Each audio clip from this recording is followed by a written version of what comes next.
विराट रोहित ले लो संन्यास, अब तुम लोग नहीं रहे हो प्लेयर खास, बेटा तुमसे ना हो पाएगा। गैंग्स ऑफ वासीपुर का ये डायलॉग इस समय अनफॉर्चुनेटली भारत के इन दोनों दिग्गज खिलाड़ियों पर सटीक बैठ रहा है और इसीलिए कहना पड़ रहा है, बाबू लोगों आप रहने दो, अब आपसे नहीं हो पाएगा।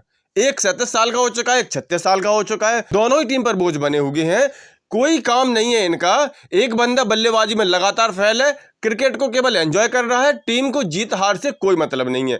दूसरा बंदा बल्लेबाजी में भी डुबो रहा है, साथ साथ कप्तानी में भी ऐसी तैसी करवा रहा है, गलत पर गलत निर्णय ले रहा है, बल्लेबाजी में फ्लॉप साबित हो रहा है, केवल अपनी दबंगई दिखा रहा है। कुल मिलाकर के दोनों खिलाड़ी केवल अपनी सीनियरिटी का फायदा उठा रहे हैं और टीम को कोई फायदा इनका नहीं मिल रहा है। श्रीलंका में जाकर के आप ओडीआई सीरीज में ऐसी तैसी करवा के आए थे, वहां भी ये दोनों महानुभाव थे, लेकिन एक भी ओडीआई नहीं जीते थे। 27 साल बाद श्रीलंका में ये फजीयत करा करके लौटे थे, सीरीज गंवा के लौटे थे। और यहां भारत में न्यूजीलैंड के खिलाफ मुंबई टेस्ट मैच हारने के बाद तो इनके नाम एक ऐतिहासिक कलंक लग गया, जो शायद ही कभी फ्यूचर में और कोई भारतीय टीम लगवा पाएगी। कमजोर से कमजोर भारतीय टीमें रही हैं अतीत में, और मजबूत से मजबूत इंग्लैंड ऑस्ट्रेलिया जैसी टीमें आएंगे, यहां पर विजय रथ पर सवार होकर के आएंगे ये टीमें, लेकिन कभी भी 3 टेस्ट मैचों की सीरीज में 3-0 की शर्मनाक हार नहीं झेलनी पड़ी भारत के 91 ईयर्स के टेस्ट इतिहास में। जी हां, जब से भारत ने टेस्ट खेलना शुरू किया अंतर्राष्ट्रीय स्तर पर, तब से भारत आज तक 3-0 से हारा ही नहीं था, व्हाइट वॉश हुआ ही नहीं था भारत का। लेकिन यहां पर इन दो दिग्गजों के रहते हुए भी भारत इतनी आसानी से व्हाइट वॉश का शिकार हो गया, जैसे अभी भारत ने बांग्लादेश का व्हाइट वॉश किया था। भाई बांग्लादेश का तो आपने 2-0 से कल्याण कर दिया था, अब क्या होगा, मजबूत न्यूजीलैंड आ गई, आप लोग क्रिकेट खेलना भूल गए। विराट कोहली को देख लीजिए, फैब फोर कहते हैं, फैब फोर, अरे अब काय का फैब फोर, गुजरे जमाने की बात है, अब नहीं है फैब फोर। अभी फुल टॉस पर आउट होते हैं, अभी रन आउट हो जाते टेस्ट मैच में, दिन की आखिरी गेंदों पर ही आउट हो रहे हैं, 2-2 गेंदें नहीं बचा पा रहे हैं, तो फिर कैसे फैब फोर। फैब फोर की कहानी में मैं भी बताऊंगा आपको, जिनको फैब फोर में शामिल किया जाता है उनका प्रदर्शन अभी भी फैब फोर जैसा ही है, लेकिन विराट कोहली अब उसके लायक नहीं रहे हैं। अब आप लोगों को बुरा लग रहा हो तो लगने दो, आप लोग इनके रोहितियंस विराटियंस जैसे फैन क्लब बनाए बैठे हो तो बिल्कुल बने रहो, अंधभक्त बनना है तो बने रहो, लेकिन सच्चाई यही है।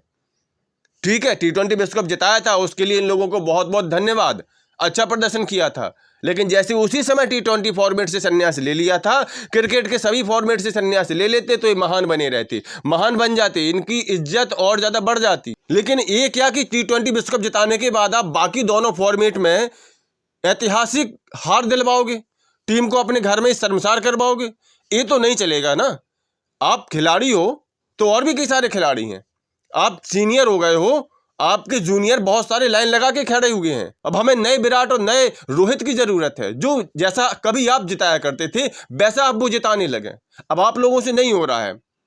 इस सीरीज के आपके आंकड़े देख लेते हैं तो पता चल जाएगा कि एक्चुअल में अब आपके अंदर वो भूख नहीं बची है। न्यूजीलैंड के खिलाफ टेस्ट सीरीज में न सिर्फ शर्मनाक ढंग से 3-0 का व्हाइट वॉश हुआ है, बल्कि इन दोनों दिग्गजों का प्रदर्शन भी बेहद शर्मनाक है।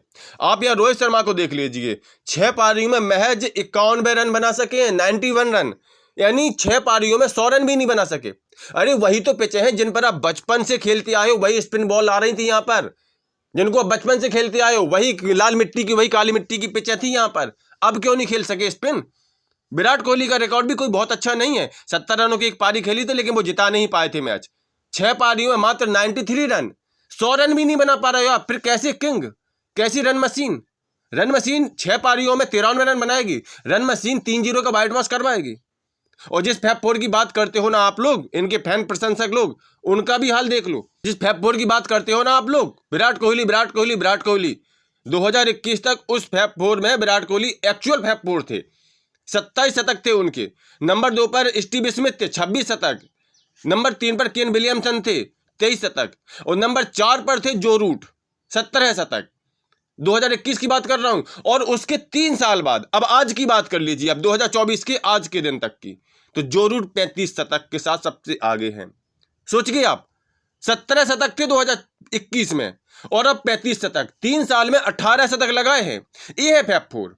केन विलियमसन 32 शतक, 23 से 32 9 शतक लगा चुके हैं। स्टीव स्मिथ 26 से 32 6 शतक लगा चुके हैं। और कोहली 27 से मात्र 29 शतक, 3 साल में सिर्फ 2 शतक लगा सकी हैं। क्या आप इनको फैब फोर कहोगे? और सिर्फ किंग कोहली ही नहीं, हमारे रोहित शर्मा का रिकॉर्ड भी कोई बहुत उज्जवल नहीं है। रोहित शर्मा के तो पूरे टेस्ट कैरियर में ही कुल मिला के 12 शतक हैं। ये ओपनर है, टेस्ट के ओपनर है, 12 शतक है। सोचिए आप, कोहली के तो फिर भी 29 शतक हो चुके हैं, लेकिन इनके तो सिर्फ 12 ही शतक है। और 2021 से 2024 तक इन्होंने कुल 6 शतक जोड़े हैं अपने खाते में। 3 साल में सिर्फ 6 शतक। 3 साल में जो रूट 18 शतक लगा चुके हैं, इन्होंने पूरे कैरियर में ही 12 शतक लगा पाए हैं। तो भाई हो चुका, अब इन लोगों से क्रिकेट नहीं बनता है। अब ये लोग भारत में स्पिन नहीं खेल पा रहे, इसका मतलब है कि आपका कैरियर ही खत्म है। अगर भारतीय बल्लेबाज भारत की जमीन पर खड़े होकर के स्पिन नहीं खेल पाए, तो आप ऑस्ट्रेलिया में जाकर के उनके पेसर गेंदबाजों का सामना किस मुंह से करेंगे? हवा नहीं लगेगी, हवा नहीं लगेगी, विकेट हवा में उड़ते नजर आएंगे। तो भाई नहीं हो पाएगा आप लोगों से। अब आप नए खिलाड़ियों को मौका दीजिए, कुछ ऐसे चेंजेस करने पड़ेंगे टीम इंडिया में, जो कि ऑस्ट्रेलिया में जाकर के ऑस्ट्रेलिया को 4 टेस्ट मैच हरा पाए, ताकि हम WTC के फाइनल में तो पहुंच जाएं।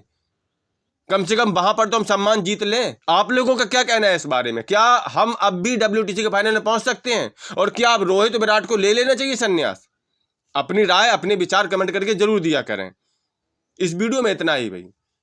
सफलता नामा आप जरूर सब्सक्राइब कर लें, ताकि आपको स्पोर्ट के सारे अपडेट्स लगातार मिलते रहें।